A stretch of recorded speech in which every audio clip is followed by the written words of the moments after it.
You must attain first before you can give. Many people come, they join the work, and they begin right off, want to teach, want to do good to the world. Well, how can you do good and you don't know it yourself yet?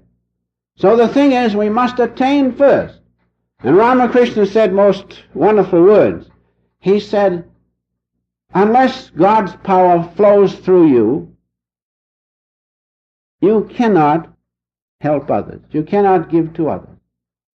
If God's power flows through you, then you can really help others.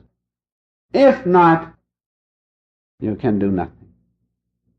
It's God's power that's the reality. Do you see? He meant you can really help them. He didn't mean you can help them physically or mentally or with money and so forth. No. He meant if you really truly want to help a person to get out of this mire of delusion, then you've got to give them a little taste of God.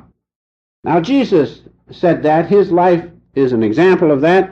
And we read that in St. Luke, the 6th chapter, 18th and 19th verse, we read most beautifully as follows. This shows that before you can give to others, you must have the Holy Ghost. And you must give the Holy Ghost. It must go out of you, not in imagination, but in reality. And this is what we read of what Jesus did. In St. Luke, the 6th chapter, the 17th to 19th verses. And he came down and stood in the plain, and a great multitude of people came to hear him, to be healed of their diseases. And they that were vexed with unclean spirits, and they were healed. And the whole multitude sought to touch him, for there went virtue out of him, and healed them. Virtue is the Holy Ghost. And so you see, that's the greatest thing that you can give to others. When virtue, Jesus said, virtue went out of me, he meant the Holy Ghost went out of him. A little bit of God's presence in him went out and healed the other. That's the greatest service that can be performed.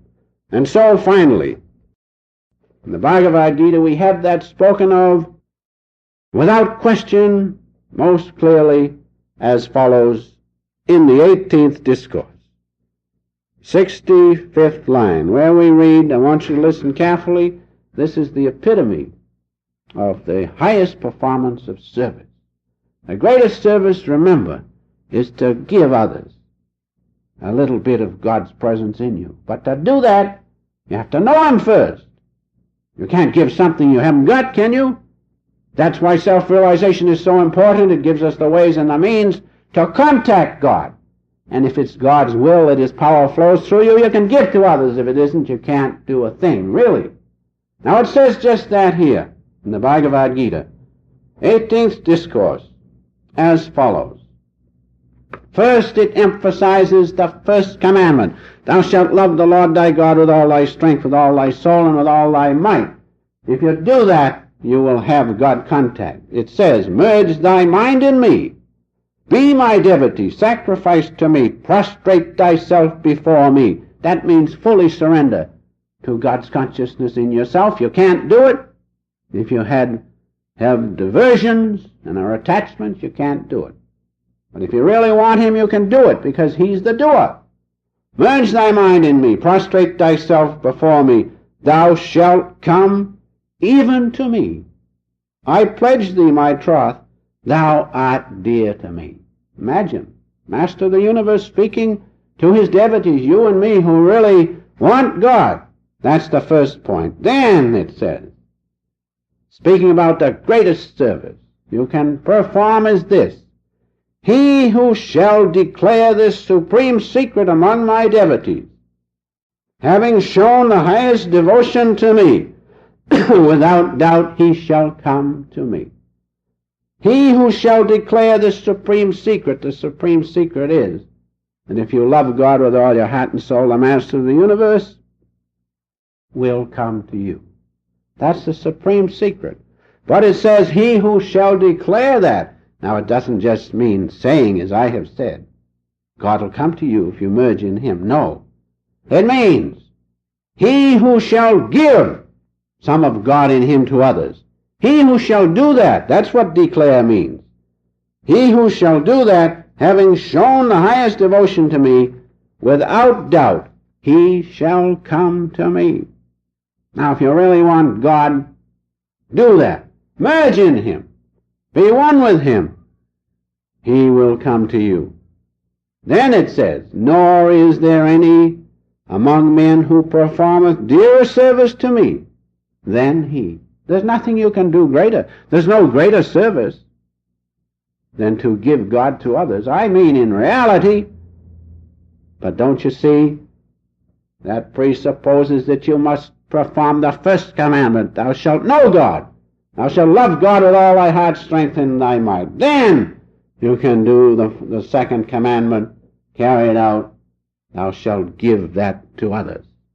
And it says, he, nor is there any among men who performeth dearer service to me than he, nor any other shall be more beloved by me on earth than he.